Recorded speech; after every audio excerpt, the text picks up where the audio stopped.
Hello bhai, 2 ദിവസം മുന്നേ നമ്മുടെ കുവൈറ്റിൽ വിഷമത്യ ദുരന്തം എന്നൊരു സംഭവം ഉണ്ടായി. മരിച്ചതിൽ ഏറ്റവും കൂടുതലുള്ളത് മലയാളികളും തമിഴന്മാരുമാണ്.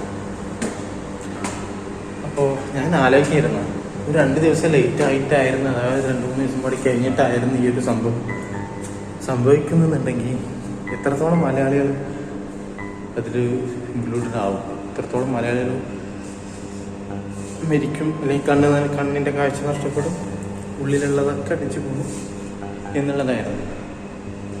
പക്ഷെ എന്തായാലേ കുടിക്കാനും ഇതിനൊക്കെ പോകുന്നതിൻ്റെ മുന്നേ നമ്മളെ നമുക്ക് വേണ്ടി നാട്ടിൽ കുറച്ച് ആൾക്കാർ കാത്തിട്ടുണ്ടെന്ന് ആലോചിച്ചാൽ ഏറ്റവും നല്ലതായിരിക്കും തോന്നുന്നു. കാരണം ഒരുപാട് ആൾക്കാരുടെ കണ്ണ് നഷ്ടപ്പെട്ടു, കാരണം നഷ്ടപ്പെട്ടു, അടിയിലുള്ളവർക്ക് നഷ്ടപ്പെട്ടു. ഇനി അത് ചികിത്സിക്കാനല്ലേ ജസിനെ പറ്റുള്ളൂ, എല്ലാം പണിക്കാൻ പറ്റുള്ളൂ.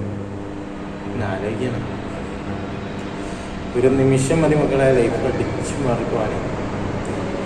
വിചാരിച്ച ഒരു പീക്കിൽ നിൽക്കുന്ന ആൾക്ക് ജസ്റ്റ് ഒരു പൊട്ട് കിട്ടിയാൽ മതി, താഴേക്കെത്തും. അത്രേ ഉള്ളൂ മനുഷ്യന്മാരെ ജീവിതം എന്ന് പറഞ്ഞാൽ. മനുഷ്യനാണ് ഒരു ഗ്യാരണ്ടി ഇല്ലാത്ത പ്രൊഡക്റ്റാണ്. So stay safe. ഓക്കെ, അപ്പോൾ പറഞ്ഞാൽ നാളെ കാണാം. ഇൻഷാ അല്ലാഹ്.